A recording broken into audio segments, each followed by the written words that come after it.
Last night, many were shocked to see images of the many National Guard troops who protected the Capitol during the inauguration and in the run up to it, sleeping in a parking lot, a parking building.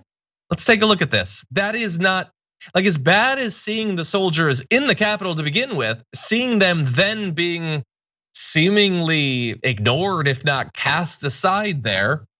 So one unit, which has been resting in the Dirksen Senate Office building, was abruptly told to vacate the facility on Thursday, according to one guardsman. The group was forced to rest in a nearby parking garage without internet reception, with just one electrical outlet and one bathroom with 2 stalls for 5,000 troops in an open area that will hit the low 40s at nights. So 2 stalls for 5,000 troops. That is. And it's a pandemic, by the way, and apparently at least 100 guardsmen have tested positive for COVID-19. I don't know if it's those guardsmen in particular or those who were on the detail, but I don't know how any of this was allowed. How there was no, well, as many have noted online, the fact that our political leaders had no exit strategy isn't going to be a surprise to a lot of people necessarily, but we would have hoped we would have learned something over the past few decades. And the reason they're there, the reason they originally had to come into the Capitol building, it's horrifying. It is traumatizing. And I know that when we did this on the Young Turks, but not this story, but the original story about the guardsmen having to sleep on the floor of the Capitol, there was someone who said that I forget what specific way they were in military service or National Guard or whatever.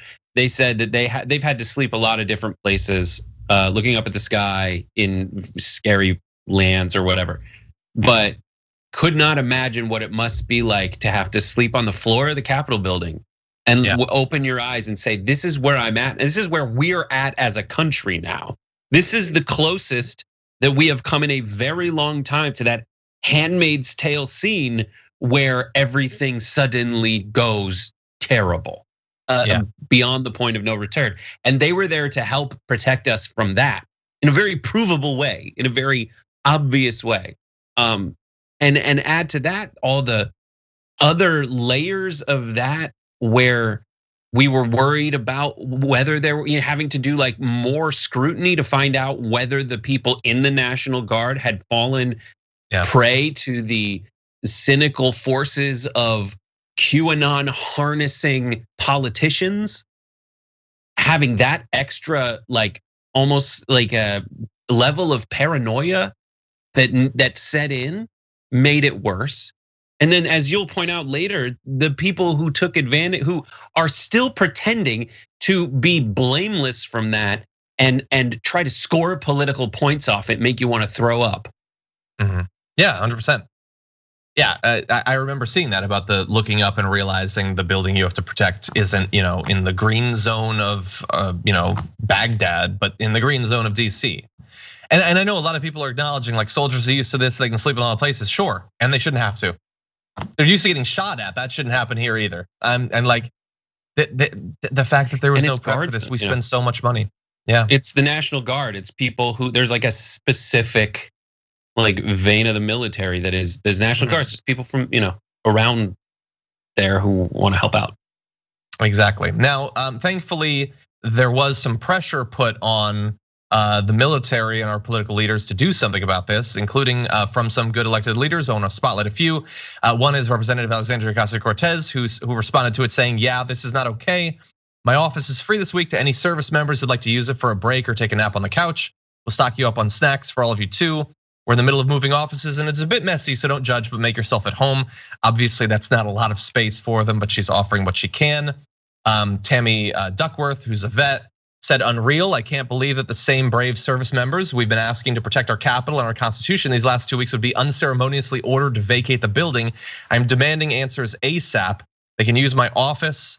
Commander Jones said in response to Kevin McCarthy, sort of saying this is all about Speaker Pelosi and Majority Leader Schumer, who, sure, maybe they were part of this as well, but he's pretending as if he doesn't understand any of the context. Commander Jones says, "Kevin, American troops are in the Capitol because you, along with 138 members of your caucus, helped to incite the violent insurrection of January 6th, which is an important bit of context that I think we shouldn't forget here.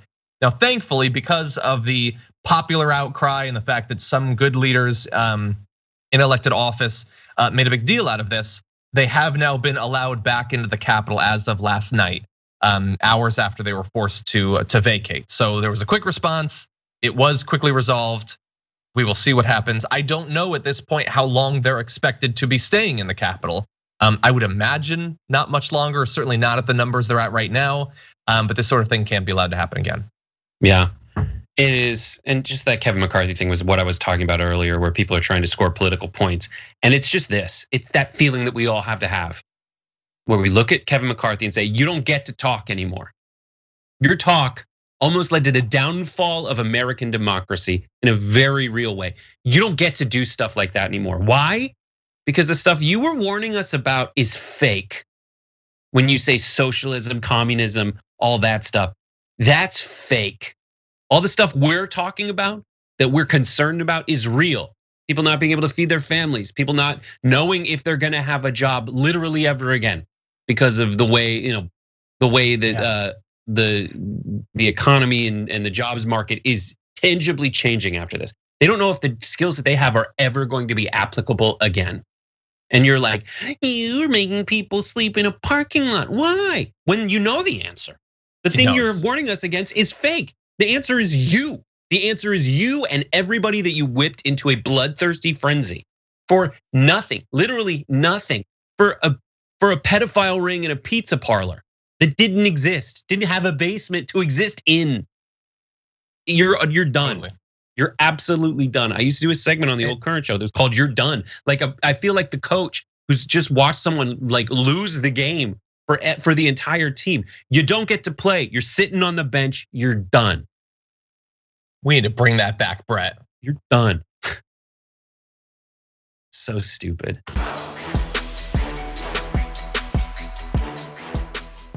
For more political news breakdowns, interviews, stories of activism, and me trying my hardest to care about the occasional big celebrity news story, subscribe to our YouTube channel at youtube.com/thedamagereport. And you can ring the bell wherever it is so you don't miss anything.